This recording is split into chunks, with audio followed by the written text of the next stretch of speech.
going to our perimeter blitzes, okay, out of our creeper series. If we're going to bring the star from the field, okay, star from the field, we have to have a call that slants the end inside. Again, because we want to be gap sound with this, okay?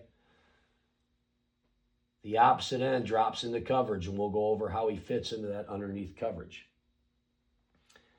Okay, this nose has to cheat his alignment like we went over with the creeper blitz where we sent the Mike. Okay, he's got to be very vague, okay, in how he cheats his alignment. We want it to kind of look like a 2-eye, but really he's head up in a 2 because he's got to cheat it so he can play that B-gap contain, okay? And here he might have to strike the guard instead of striking the inside shoulder of the tackle just because setting the front of the field, he's in a 2-eye. We want to disguise it. We want to very vaguely start to cheat him over. Okay, now we can bring field pressure, and he's that B-gap contained player. Okay, and we call that a cop technique. Okay, the tackle is also slanting, and he becomes your 1 technique. Okay, slanting and attacking that outside shoulder of the center. Okay, behind it, we're running 2-high coverage. Okay. So we're playing palms to this side. We're losing our overhang. Okay, our Mike is going to be late on the wall or 2-seam underneath coverage drop. Okay, we're reading number 2 with the corner and the strong safety. Corner's alignment, you can show a country cover 4 or a quarters pre-snap. It's a little too shallow. And then get to a 5-by-1 outside leverage on number 1. Or you can just show it. Okay, put him in his outside leverage, 5-by-1 of number 1, funneling him inside to his help while reading 2. Okay. If number 2 is outside and underneath, he's man coverage on 2. Okay, and the safety now drives on 1. If 2 is vertical or inside, the corner is locking on 1.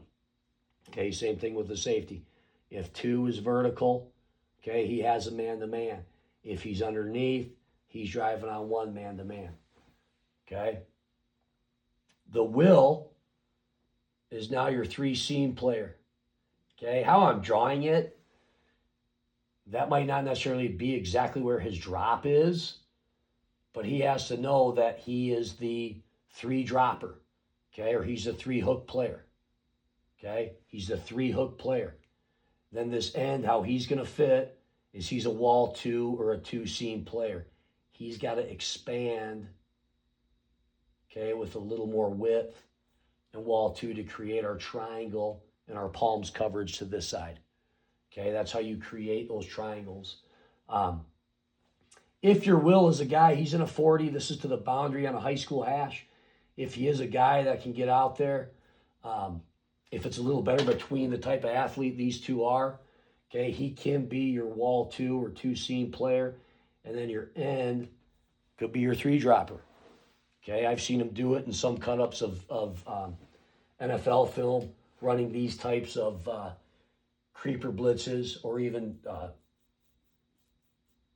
Division I college blitzes, okay, next level blitzes where they're dropping somebody into the 2-seam or wall 2 and dropping somebody into the 3 hook, okay, or just being the 3 dropper.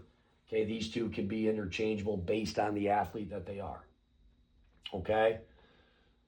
So bringing this edge pressure, we need to understand that we have to have somebody to replace him. And on a high school hash, that could be a lot of space. Okay, if we don't like punching our mic all the way out, there's a lot of times I'm not a big fan of that. Okay, it's possible if he's a wall player or a two-seam player, and he can get there late after he gets his run key, okay?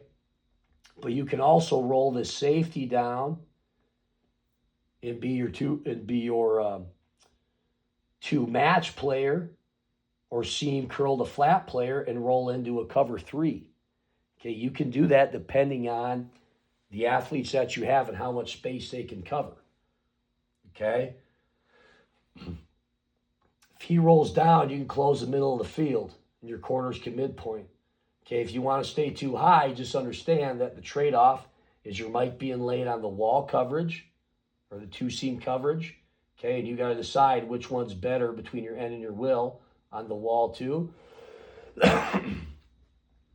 Or the three hook player. Okay, so they're interchangeable on that. Middle field close, he's got to communicate him to Fox the post. Okay, he's coming down, or if you feel like you can punch the mic out, you can stay too high. We play palms to both sides. Okay, you can't play quarters out of this.